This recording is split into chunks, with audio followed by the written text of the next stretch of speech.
నారా లోకేష్, కేటీఆర్ ఇద్దరు తెలుగు రాష్ట్రాల రాజకీయాలలో తమదైన ముద్ర వేసుకున్న ముఖ్య రాజకీయ నాయకులు. ఇద్దరూ తమ తమ పార్టీల అధినేతల కుమారులు. రాష్ట్ర రాజకీయాలలో కీలక స్థానాలు పోషించారు.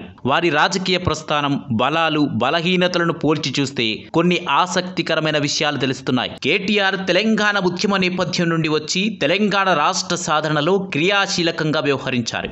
భారత రాష్ట్ర సమితి పార్టీలో కీలక నాయకుడు. తెలంగాణ ఏర్పడిన తర్వాత టీఆర్ఎస్ ప్రభుత్వంలో ఐటీ, పరిశ్రమలు, పురపాలక శాఖల మంత్రిగా కీలక పాత్ర పోషించారు.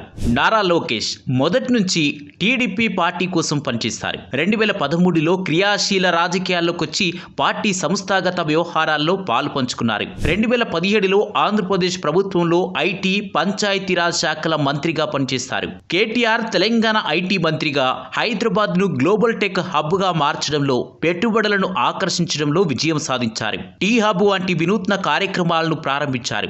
స్పష్టమైన తెలుగు మరియు ఆంగ్ల భాష నైపుణ్యాలతో విమర్శలకు ఘాటైన సమాధానాలు ఇవ్వడంలో, సామాన్య ప్రజలను ఆకట్టుకోవడంలో ఆయనకు మంచి పేరుంది. టీఎస్ ఐపాస్ వంటి పథకాలతో పరిశ్రమలకు సింగిల్ విండో క్లియరెన్స్లు ఇవ్వడం ద్వారా వ్యాపార అనుకూల వాతావరణాన్ని సృష్టించారు. తెలంగాణలో, ముఖ్యంగా హైదరాబాద్లో అభివృద్ధికి కృషి చేస్తారు. దీంతో ఎగుమతులు గణనీయంగా పెరిగాయి.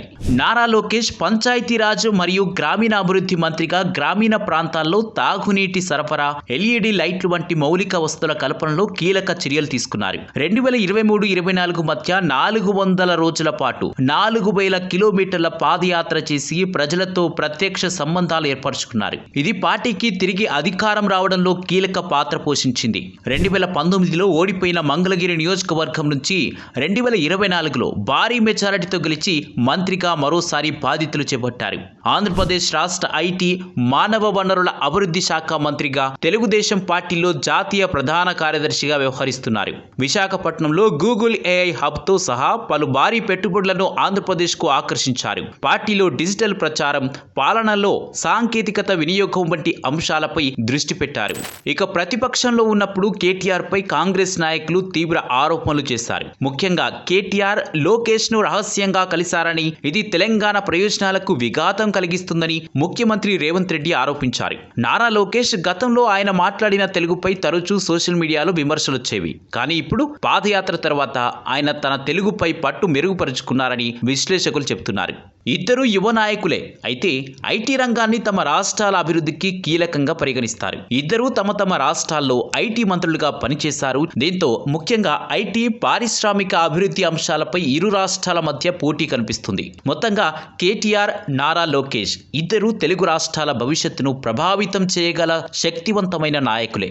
గతంలో కేటీఆర్ ఐటీ రంగం విధాన నిర్ణయాలతో ఆకట్టుకోగా, లోకేష్ పాదయాత్ర ద్వారా ప్రజలతో మమేకమై రాజకీయాల్లో తన స్థానాన్ని బలోపేతం చేసుకున్నారు. ప్రజల దృష్టిలో ఎవరు గొప్ప నాయకుడు అనేది వారి రాజకీయ ప్రస్థానం, పనితీరుపై ఆధారపడి ఉంటుంది. మరి తెలంగాణలో కేటీఆర్, ఆంధ్రప్రదేశ్లో నారా లోకేష్ ఇద్దరిలో ఎవరు వారి బాధ్యతలను సక్సెస్ఫుల్ చేస్తున్నారు? మీరు ఏమనుకుంటున్నారో కామెంట్ చేయండి.